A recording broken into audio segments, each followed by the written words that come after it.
बहुत एक्सपर्ट है इनका, मैं आपके साथ नंबर भी शेयर कर देता हूँ। रावलपिंडी इस्लामाबाद एरिया में अगर आपने कहीं भी वॉलपेपर्स लगवाने हो तो आप इनसे रुजू कर सकते हैं, इनको कांटेक्ट कर सकते हैं। इसी पैटर्न के और कौन से शेड्स हमने कंसिडर किए वो भी आपको इस वीडियो में दिखेंगे और उनके रेफरेंस नंबर्स भी आपको बताऊंगा ताकि अगर आप लेना चाहें तो ले सकें। बिस्मिल्लाहिर्रहमानिर्रहीम, अस्सलाम वालेकुम नाजरीन, बिलाल ज़फ़र शो में खुश आमदीद। दुआ गो हूँ कि बिलाल ज़फ़र शो से मालूमात हासिल करके आप म्यारी कंस्ट्रक्शन मटीरियल्स ख़रीद पाएँ और मजबूत घर बना पाएँ।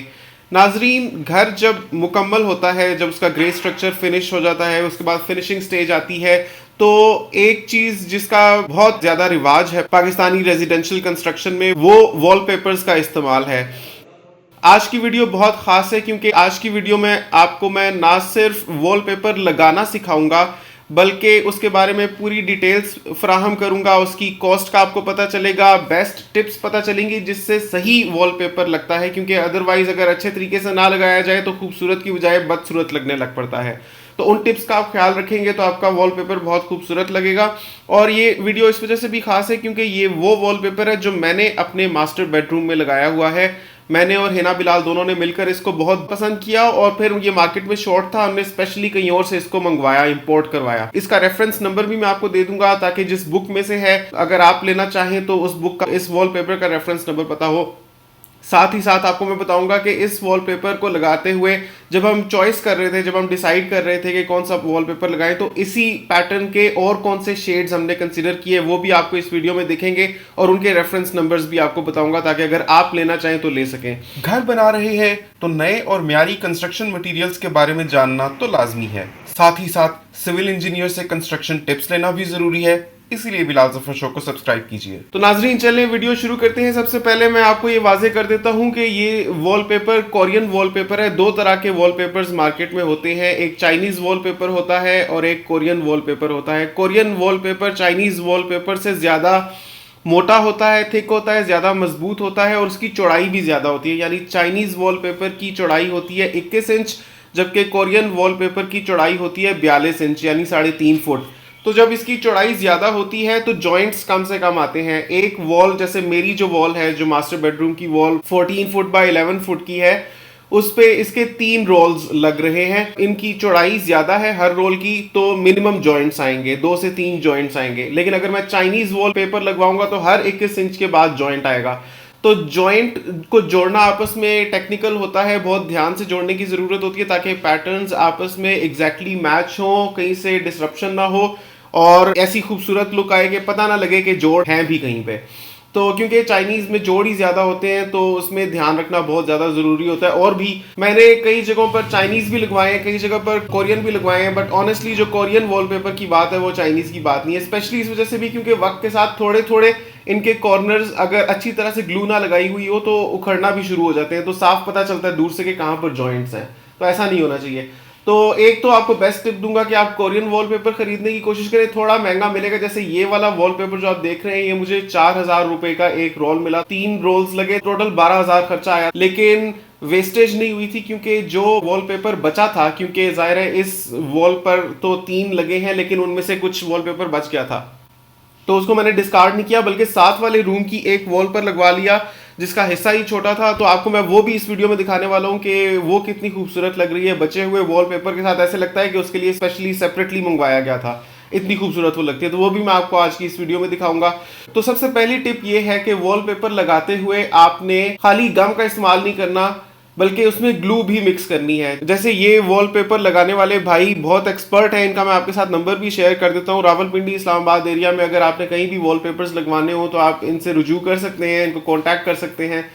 तो वॉलपेपर जब मैंने लगवाया तो मैंने ना सिर्फ पेपर गम लगवाई बल्कि ग्लू भी उसमें मिक्स करवाया, तो उससे पकड़ बहुत अच्छी होती है। दूसरी ये टिप है कि जिस दीवार के ऊपर आप वॉलपेपर लगवाएंगे, खाली आपने वॉलपेपर्स की बैक साइड पर गम और ग्लू का इस्तेमाल नहीं करना बल्कि दीवार के ऊपर भी आपने पेपर गम लगानी है। दीवार की सतह अच्छी तरीके से आपने पेपर गम से पूरी तरह से गीली कर लेनी है, तब उसके ऊपर आपने वॉलपेपर लगाना है। वॉलपेपर का साइज आपको मैं बता देता हूँ। एक रोल होता है 30 फीट का और उसकी चौड़ाई होती है 3.5 फुट और मार्केट में 4000 रुपए का रोल है। और आगे आगे इसकी प्राइसेस और बढ़ती जाएंगी जैसे जैसे इंपोर्ट एक्सपोर्ट और महंगी होती जा रही है वक्त के साथ साथ। वैसे तो वॉलपेपर्स 2000 रुपये में भी मिल जाते हैं, 1000 रुपये में भी मिल जाते हैं, लेकिन अक्सर वो ऐसी जगहों से मिलते हैं जिधर बचा हुआ स्टॉक होता है। जैसे जो होलसेल डीलर्स होते हैं या जो शॉप्स होती हैं वॉलपेपर्स वाली, उन्होंने फर्ज करें 5 रोल एक डिजाइन के मंगवाए हुए, तो उनके 4 बिक गए, एक बच गया। अब एक उनको पता है कि किसी की वॉल पे पूरा नहीं होगा, तो बहुत कम कस्टमर होगा जो एक रोल को ही लेने आएगा, जैसे वो उसका रेट कम कर देते हैं, तब आपको वो 1000 रुपये का रोल मिलता है कहीं से, वरना नॉर्मली इतनी कम प्राइसेस नहीं होती।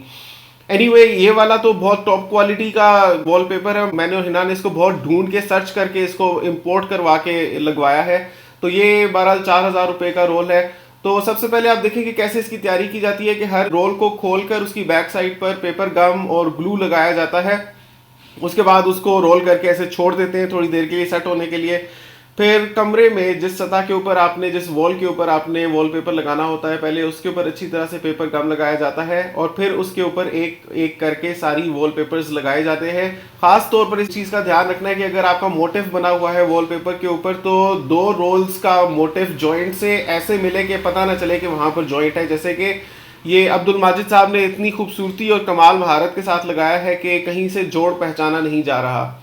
अगर आप इनको कांटेक्ट करना चाहें तो इनका नंबर स्क्रीन पर भी शो हो रहा है, डिस्क्रिप्शन में भी गिवन, आप इनको कांटेक्ट कर सकते हैं। चलिए अब देखते हैं इस रूम की पहले क्या लुक थी और वॉलपेपर लगाने के बाद क्या लुक बनी। लेकिन उससे पहले मैं आपके साथ वो बाकी डिज़ाइंस भी शेयर करना चाहता हूँ जो मैंने और हिना ने मिलकर पसंद किए थे, और उनके रेफरेंस नंबर्स भी आपको दे देता हूँ। अगर आप अपने घर के लिए वो वाले डिज़ाइंस पसंद करते हैं तो आपको पता हो कि कौन सी बुक्स में से आपको वो मिलेंगे और कहाँ से आप उनको ख़रीद सकते हैं। तो सबसे पहले आप ये वाला डिज़ाइन देखें, ये हिना को बहुत पसंद आया था। ये नेवी ब्लू और रॉयल ब्लू के शेड्स में है। ये मुझे भी बहुत पसंद आया था, देखने में बड़ा प्यारा लग रहा है, लेकिन मेरे ख्याल में अगर पूरी दीवार के ऊपर जब ये लगाया जाता तो कहीं ना कहीं बहुत ज़्यादा लाउड हो जाता कलर, बहुत ज़्यादा ही कुछ रंग हो जाता। उसके मुकाबले में बाकी जो बेड है और सब कुछ थोड़ा दब जाता। बेड खुद इतना खूबसूरत है माशाल्लाह, उसका पॉइजन ब्लू चेस्टरफील्ड टफ्टेड सरहाना है, तो मैं नहीं चाहता था कि वो दब जाए। उसके पीछे मैं चाहता था लाइट कलर का वॉलपेपर हो तो उसके बैकग्राउंड में वो ज़्यादा उठेगा। तो ये वाला वॉलपेपर बजाते खुद बड़ा प्यारा था, लेकिन इसने बाकी चीज़ों को दबा देना था, इस वजह से मैंने इसको रहने दिया। दूसरे नंबर पे ये वॉलपेपर मैं सोच रहा था और ये मुझे बहुत ज़्यादा प्यारा लगा। बेड के सारे कलर्स ये कैप्चर करता है, इस वजह से मैंने ये वाला सेलेक्ट किया था, इसको रहने दिया था, वरना मुझे ये वाला वॉलपेपर भी बहुत पसंद आया था।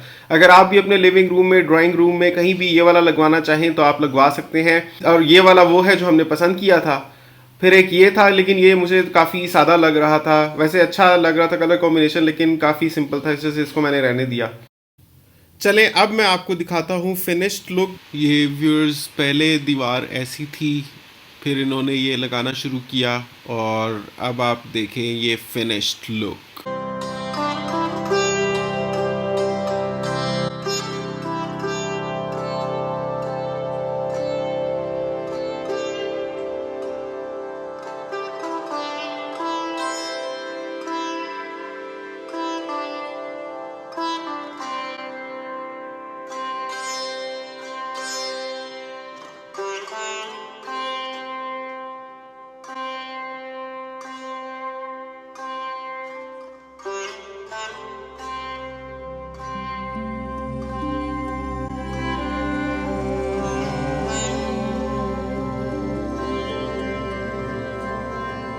देखें माशाल्लाह किस कदर खूबसूरत लग रहा है। नीचे कमेंट्स में ज़रूर बताएं कि आपको ये पसंद आया या नहीं, मैंने ठीक चूज़ किया या नहीं, या कोई और करना चाहिए था। कमेंट्स में ज़रूर बताइएगा। उम्मीद करता हूँ आज की वीडियो आपको बहुत ज़्यादा पसंद आई होगी। देखते रहिए बिलाल ज़फ़र शो। वीडियो को लाइक ज़रूर कीजिएगा और साथ ही ये भी लिखिएगा कि आपने ये वीडियो कहाँ से देखी है, दुनिया के किस कोने से आप मेरी वीडियो वॉच कर रहे हैं।